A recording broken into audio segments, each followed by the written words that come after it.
Welcome to the WRC Podcast. I'm your host, Katrina Marie, and you're in the right place. Here at the Well-Rounded Counselor Podcast, what you can expect is to learn, shift your thinking, and gain personal and professional growth. And if you have not yet done so, hit that subscribe button so you never miss another podcast episode. The conversation starts now.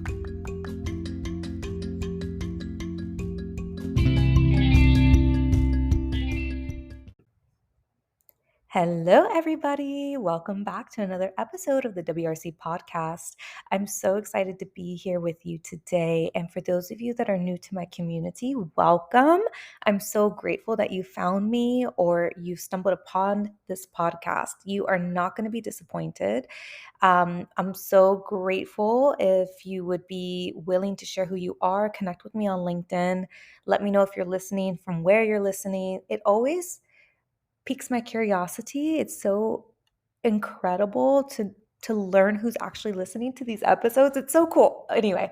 Um, I just want to update you guys a little bit about my life and what's going on. And the reason why I haven't been posting the past few weeks is because I've been going through a lot of transformation, a lot of changes, and it's been really taking a lot of my time. And so in order for me to show up as my best self, I want to make sure that I'm giving you guys 100% of me in every episode. And it wouldn't have been fair in the past few weeks for myself and for you guys. So apologies. But moving forward, consistency is key, as we all know.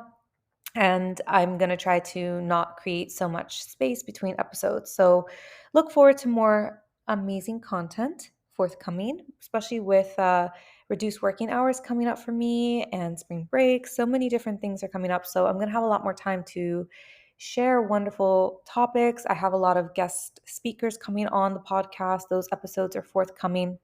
And I have some pending episodes that I still need to edit. So a lot is happening behind the scenes in my world. If you haven't heard as well, I am giving away a surprise. So March is my birthday month, okay?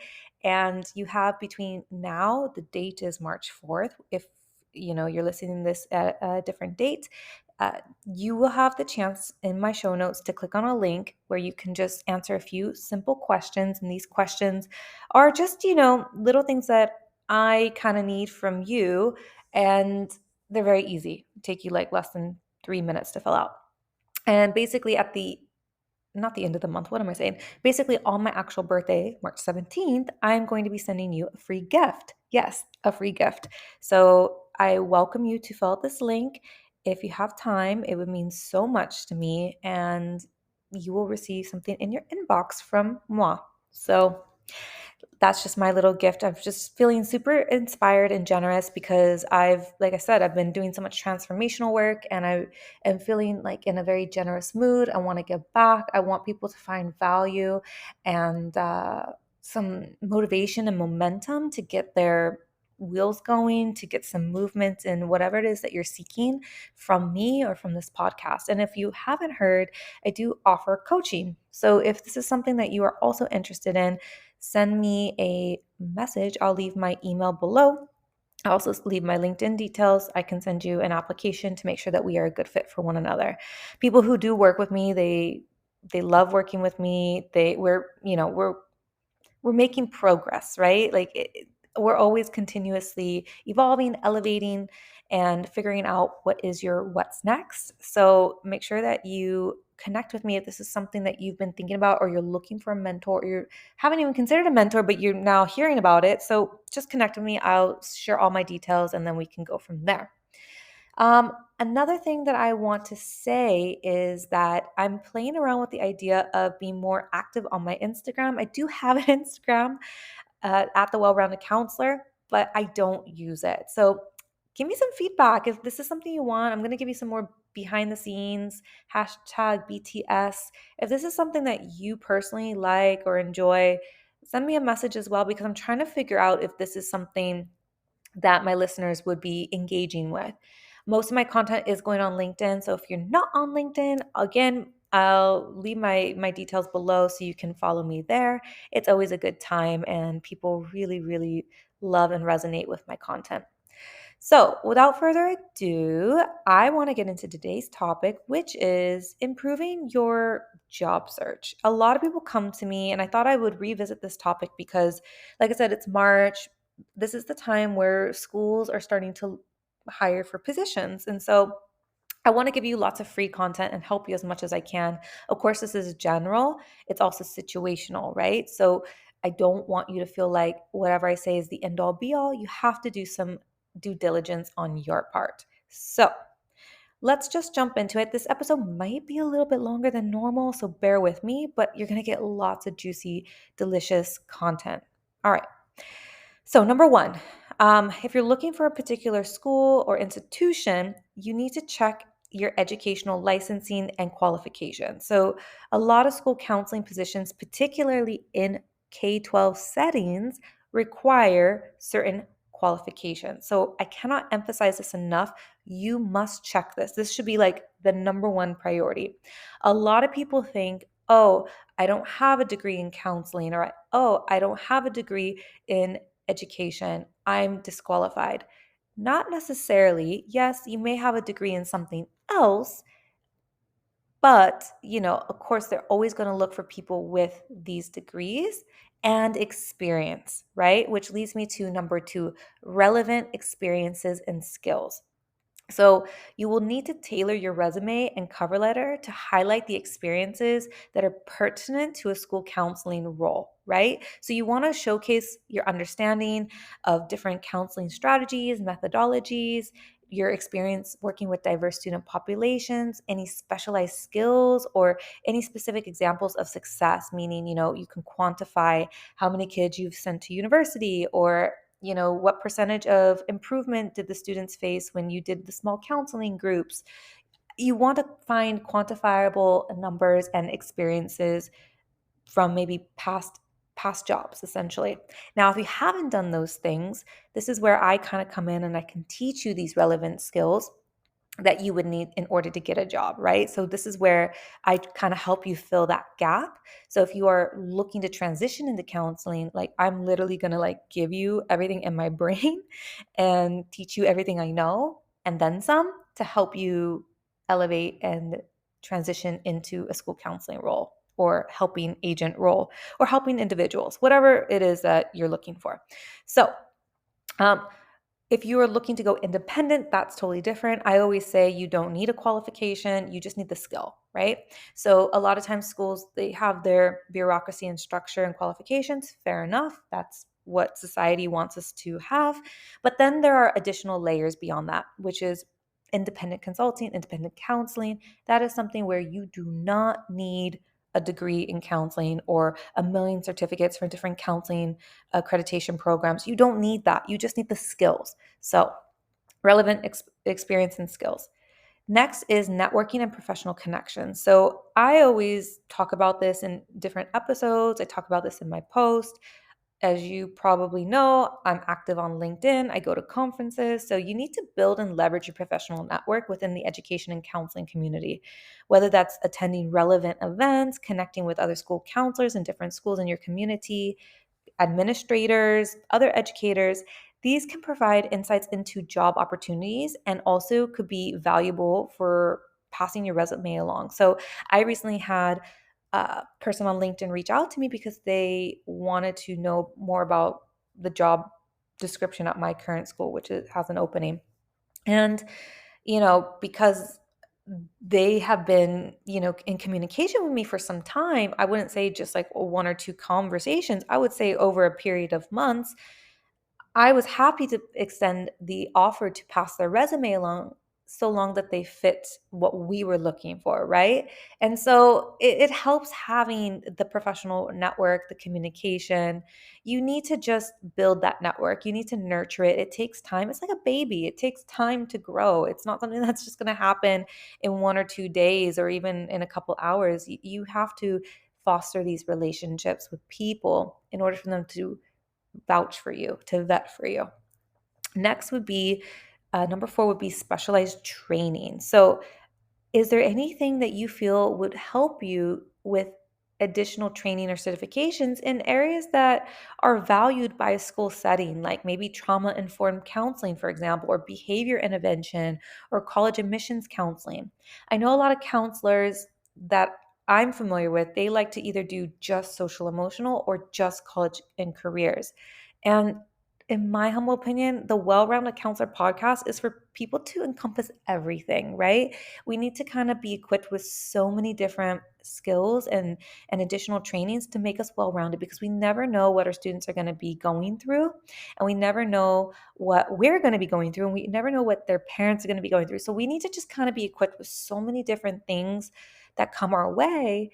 We can't just constantly pass somebody off to someone else just because we don't know how to deal with it. So what additional trainings or certifications do you feel are valued in a certain school?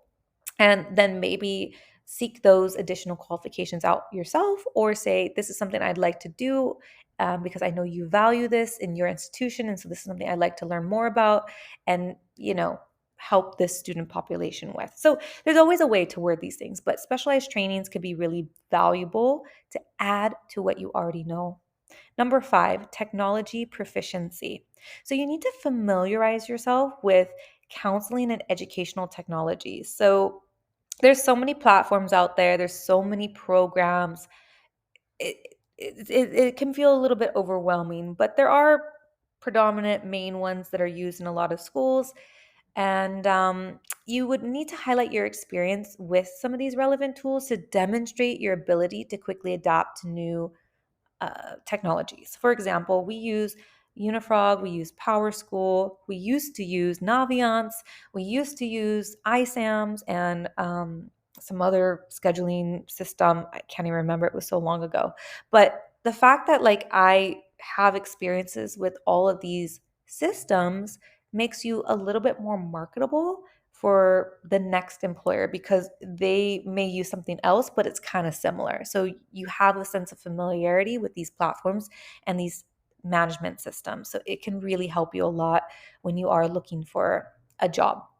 Number 6, cultural competence. So you want to emphasize your cultural competence and ability to work effectively with diverse student populations.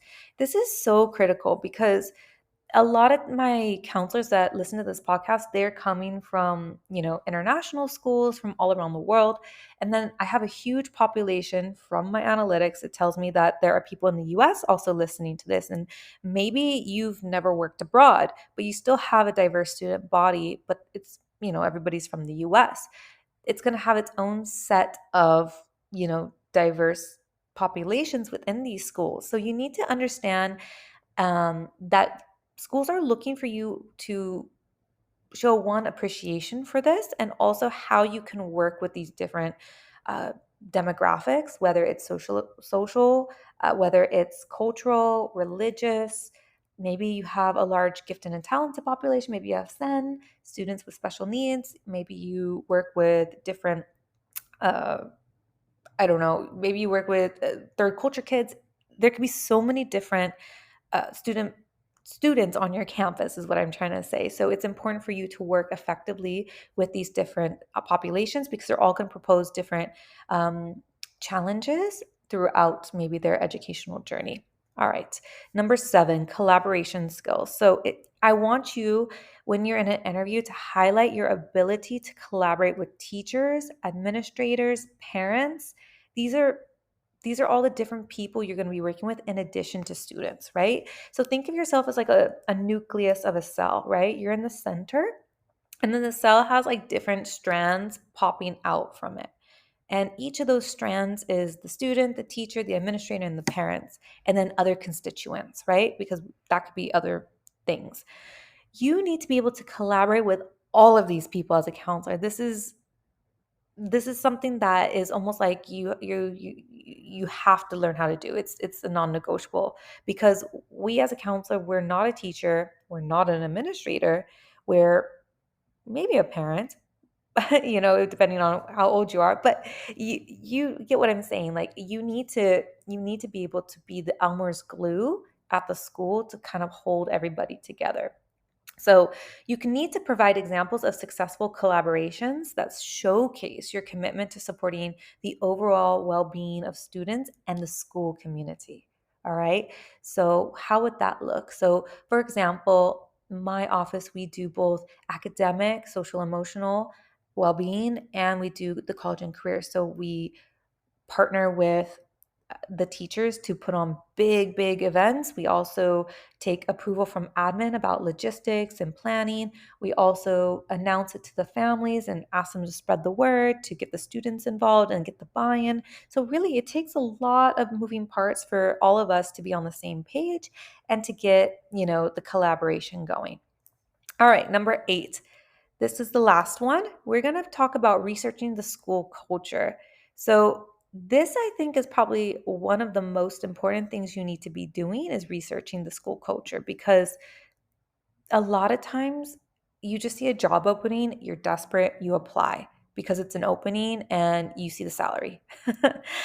um, I know that might be important to you because I've been there, but that's not the way to approach a job, right? So we need to energetically think about, where am I going to be happy? Do I fit into the school philosophy, what they value? Do I see myself at that school on that campus? You need to understand the culture, the values, the counseling program, the department. If you're on a team or if you're going to be by yourself, you need to understand what you're applying for, right? And so you'll have to tailor your application to align with the school's mission, and you need to express why you are uniquely suited to contribute to that specific educational environment. Okay? So anybody can throw job applications around. I always use this analogy with my students and parents about applying to college. So I'm going to use it with you guys. I always tell my students and the parents, if they're there, I always say, when you are researching stocks or buying a home, you're not going to just throw money on a down payment on just any home or on any stocks. You're going to research those stocks. You're going to understand what they are, what the company is, what their history's been. Same thing with the house. You're going to research the house, what the problems are, when it was built, how many owners it's had. You're going to do all of that, right? Same thing goes for a job. So you want to make sure that you are helping yourself and making sure that you are doing the background and legwork to ensure that that is going to be a good fit for you. So those are all of my tips. Those are the 8 tips of how you can improve your job search for an educational institutions, particularly as a school counselor, but this can apply for teachers, this can apply for administrators. So no matter who you are, this is all kind of transferable information. Yeah, that's pretty much it. So I hope you guys found this episode enlightening and helpful for you, because again, I want it to be packed with a lot of wonderful practical advice, really, because so many of you come to me almost daily asking, how do I become a counselor? How do I get a job in the UAE? How do I get a job? I can't help everybody. So if you are looking for ways to elevate yourself, to build your confidence, to treasure and nurture your transferable skills, I highly invite you, like I said, to work with me one-on-one. I guarantee you it's going to blow your mind. You're going to feel super confident. You're going to feel so sure of yourself as a counselor, as an educator. Trust me, you're not going to want to miss this opportunity. And right now, I'm launching my program. So if you're looking to join me, we will start in April, and you're going to have access to so much information. So I really encourage you to apply now and let me know what you think about the LinkedIn. And if you want my free gift, that's also down below. And if you want to connect with me on LinkedIn, I'll leave everything below in the show notes. So while you're listening to me or my little outro, you can click on that. And with all that being said, I will catch you guys all in the next episode.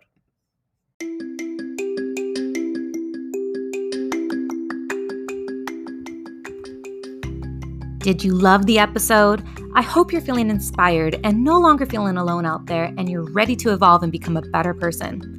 Make sure that you share this podcast or take a screenshot and post it on your social media. That's how you help spread this podcast organically, and people can find it much easier when you share, or share it with a loved one.